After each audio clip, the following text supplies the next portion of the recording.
Endgame players in Adventure Quest have little to nothing to do on a daily basis, but I think I may have found the solution to that problem. Watch on to find out.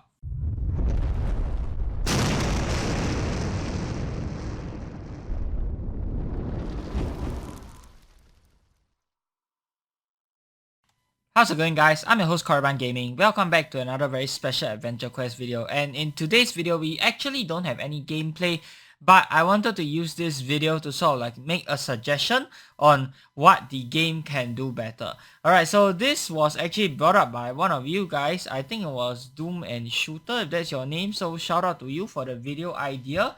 And he gave me the basic idea, but I decided to expand on the idea a little bit more. He wanted me to talk about the top lists over here. So I'll skip through Elf Gold and Elf tokens because those are purely contest based, and I already went through them in a previous video, as I won't be talking about War Winds and Olympics as well because those are war based. Okay, instead we'll be talking about the top Guardians, top X Guardians, Legends and Estates top list. Okay, so this is like a very old system that was introduced back when the game first came out, and it hasn't really been expanded or touched on ever since it came out. But I personally think that it is a gold mine that they can actually expand on to make the game more engaging, especially for players at the max level. Okay, so as you guys know, what happens when you reach max level, because that ultimately is the goal of every single player, and you will eventually reach there someday as long as you are actively playing the game, right? That is also the number one thing that we encourage new or returning players to do, is to reach max level first, and then you can go ahead and farm up all of your equipment, all of the gear that you need for your build. And then what comes after that? Maybe you want to complete all of the quests, maybe you can try out different builds. So those are also some things that you can do at endgame. But a few things that I would like to say regarding those is that, first of all, I personally feel that the story isn't exactly Adventure Quest's strong point. Like, the strong point for me, at least for Adventure Quest, is really the gameplay. How you can customize a lot of different stuff, your build, how you can take out monsters and play God in 100 different ways. That is what I feel is the main appeal of Adventure Quest, is really the gameplay. Like, this game has been around for like what, over 20 years at this point, and people don't remember it for the story. People remember it for the gameplay. Okay, you know, back in the olden days when you were running Internet Explorer, yeah, this was the go-to game. 21 years later, okay, the player base has shrunk significantly. I mean, as with any other game, this is normal and to be expected. But most of these players, I would say that those who are still actively playing the game, they are not just coming back for a few months after seeing some viral video. Those who stay here for the long run, most of them are already max level and have done everything that they can already do inside of the game. So what can the game do to continue to engage these players? Okay, first up, I do think that changing the donation contest format to a donation drive is a step backwards towards this, because previously people could farm for gold every single day. That would mean that they have something to do, something to keep them engaged and playing this game every day. And you know, as a game company, obviously you want people to play your games. That should be the goal, right? And even if you're not one of those people who farms gold every day, you know, that's an option. That's not something that you absolutely have to do. So, you know, at least the option is there for people who wants to dedicate that time there. There's something for them to do. But right now, there's really not a lot of purpose to do that, because, you know, it's now a community drive. So there's really no point in farming for the goal, in my personal opinion. So that brings me to the topic of these lists. I feel like these lists, what they can do is they can have a whole like achievements section inside of the game, similar to how AQW does their badge system. You can have different roles for different players, and then they can revamp this whole list for players who have completed X amount of achievements. Then maybe you can organize it by players who complete it the fastest, you know, something like that. Okay, what is the point of having these lists? And I honestly don't understand. Top 200 Guardians that are lower than level 150, they're playing in less than 10 days. That's actually quite a lot of people, in my opinion. Okay, let's look at the very last person, which is Zoom. This, I believe, is a staff account. I'm not really sure, or someone with that name. Okay, so this is actually still active. So I'm actually pretty surprised to see that there are at least 200 players who are over level 100 who have Guardian who are still playing this game, and then we have ex-Guardians here as well, which is basically the same criteria, but instead of Guardian they are ex-Guardian. So let's look at the last character on this list. Again, also still active. Like, the game actually has a lot of players that we don't know about. Like, honestly, more than half of these players, I do not know them, and I don't even recognize their names. Like, most of them, I think they are not even part of the community, not even part of any Discord, not even part of the forums, all that.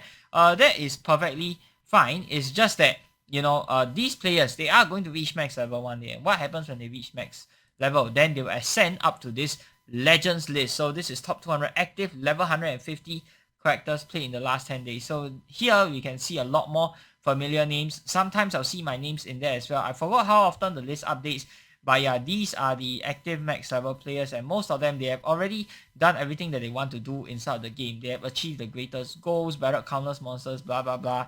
All of this is just bullshit in my opinion, because all you have to do to be part of this list is just be level 150 and be active. That's all that you need to do. Okay, I feel like they could add more criterion to this list, or, you know, expand the list in such a way whereby you have more different roles and achievements for people to get. You know, this is something that endgame players can constantly work towards. Maybe add new achievements, new badges.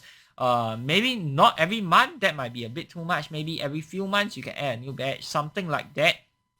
You know, that will keep your endgame players engaged.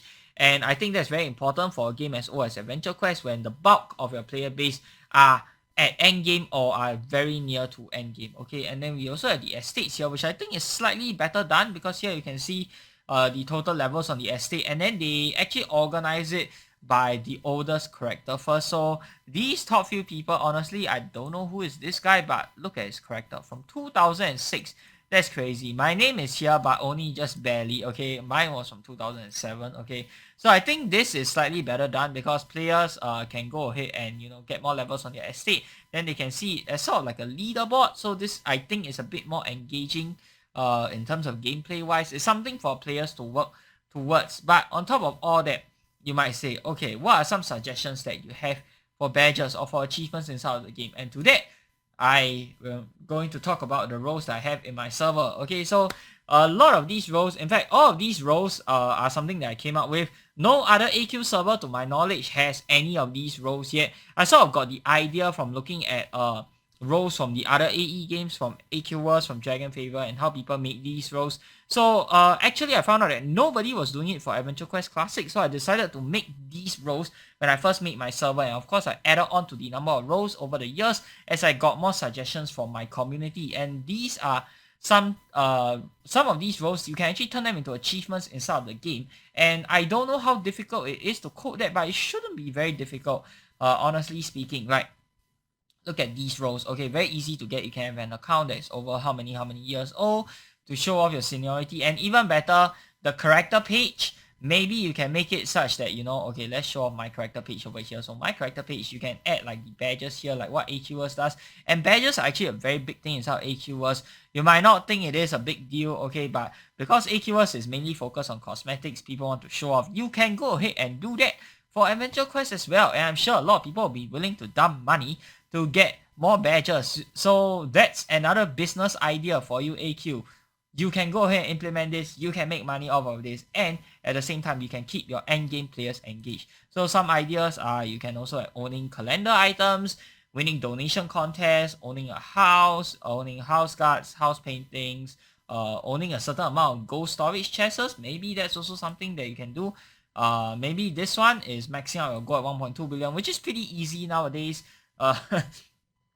You can have something like maybe 100 gold storage chests. You can have another role for that. I think that'll be interesting. And then I have the God of Gamblers role, and then I have Hoarder that replaces all of the above roles. Santa Claus, being a top donor inside of the donation contest. I think you can make a badge for this every single year, and I think that will keep the competitive aspect of the contest, and at least have something that maybe the whales can want to show off on their character page. That's something that Adventure Quest Worlds did very well, in my opinion, giving people different tiers for how much tokens or that they donated. You can also do this for a gold contest, and I think this, in a way, you can rejuvenate the contest, because as you can see, the whole donation drive idea is not working out very well this year.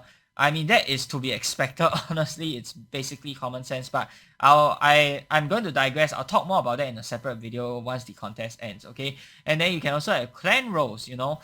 These are just, you know, cosmetic roles for different colors for people who, you know, wants to show off what clan that they are in. You can have war roles, maybe getting a role for a certain number of war waves defeated. I think that should be pretty easily done. I mean, they record literally all your war waves here. Okay, how many character wins, guard wins, army wins. I think only character wins should count, but you can also make separate roles for like army wins or guard wins. That's also something that they can do to make like even more badges inside the game.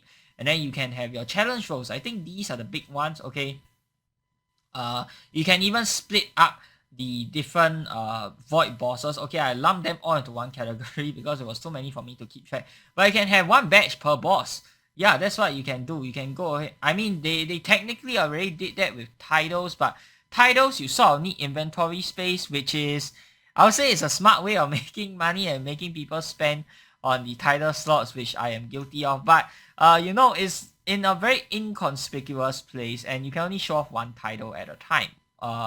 Okay, so let's see here. You can only show off your topmost title here, which kind of sucks. Okay, so if you have the badge system, you can technically show off all of them with like a fancy graphics as well. Of course, that does mean that you will need people to go ahead and do up the art for the badges, but I think doing up the art for the badges shouldn't be that difficult. You're not making like a full armor set. You don't need to do any coding for the effects and all that. Sure, you might need to do the coding once to make the badge there, but afterwards, you know, you can just make it like a cosmetic thing. I think it shouldn't be too difficult to implement, right? And then I have a badge for, you know, clearing out the moderator gauntlet from Guardian Tower, of the other challenge battles inside the game, and even the unbeatable battles, I made roles for them. So I think that is quite interesting. Okay, we have Sapphira, then you have Avian Trio, which is the only Void challenge we have, by the way. Void Revamp, they said that they are going to do it after Step Revamp, and they did say that Step Revamp is coming soon, but you know, as with many things, I don't know how soon is that soon, you know. And then we have the Chromatic Champion from beating the Prime Conduit Boss Gauntlet. This was quite recent. And we have the roles of beating the unbeatables. This one, you do need to provide me with screenshot or video proof, but you know, if you're having such an achievement inside of the game, you can just straight away, you know, record it when someone beats that monster. You know, I don't think it matters how they beat it. I don't think they can track either. So I think the easiest way would be to just, you know, you save a winning battle against this monster, and then it counts as you completed the achievement. So I have Wolfwing, I have Carnex, I have Loco, Nightbane, and then you can even, these are special house gauntlets, okay? I don't know if the staff will add like player-based gauntlet challenge roles into the game, if that's even fair or possible, but I think there's a few people in the game that have interesting gauntlets that you can try out. First up is of course Gwen. I think she pioneered the idea of like a house gauntlet challenge, okay? Her gauntlet is the tougher one, okay? It's meant to be difficult and challenging, so it's something that you guys can try out. The second one is actually Smite's gauntlet. Okay, Smite's gauntlet is more of annoying rather than challenging. Yeah, very, very annoying. Takes a super duper long time to clear. Okay, so these are the two of the more popular challenge gauntlets. If you guys know of any more, you can let me know down in the comment section below what I can try out. Another one that I can think of is actually from Anim, and Anim is actually a dev inside of the game. He's a current dev. I think he's their animator slash artist. So I think Anim's house gauntlet, you could also add a role for that. That'll be quite interesting. And then maybe once you get all of the roles, you can have like a ultimate like undefeatable challenge role like what I have here. And then you can add up all of these achievement points and put them into like a leaderboard list. And then the first person who gets it will be at the top. Then the second person, third person, so on and so forth. You know, I think that's something that they can do. That they can add to the game, like I said, to keep endgame players engaged. Of course, if you're a new and returning player, you do lose out in terms of the time. You'll never be at the top. Okay, unless of course you manage to Wait, no. New and returning players, you have a chance to be at the top, okay? So what they can also do is, if they are adding new roles like every couple of months, let's say you complete all of the old challenges, you'll be at the bottom, right? Because you started later. But if they add the new role and you did the new role first, then you will be on top. So new and returning players, you actually have a chance to top the leaderboards as well if you do any new challenges quickly enough. So that's actually fair for literally everyone. I mean, of course, this is for endgame players, and the new and returning players, they don't get anything apart, at least until they reach endgame. But it's something that everyone can work towards, apart from just waiting for the weekly release every week, which is kind of boring. And not every week we have something for people to do. Another idea that I have is for storyline quests to give a badge. Like maybe at the end of a certain storyline, you get a badge for completing the whole storyline. But of course, this does mean that they are going to have to lock the storylines in order, which is kind of like a negative point in my opinion, at least for Adventure Quest as a game, because currently you can skip to any part of the storyline. You don't have to go ahead and do them in order. This is quite important because a lot of the good equipment are like locked in the middle or maybe at the end of the storyline. So it's better if they keep it that way. But for storyline badges, they could do it like AQWs, whereby you'll get it at the end of the storyline. But I'm not sure how they are going to do that without taking away the flexibility for people to hunt for the good equipment without needing to do the entire storyline. So that's also something that they can think about.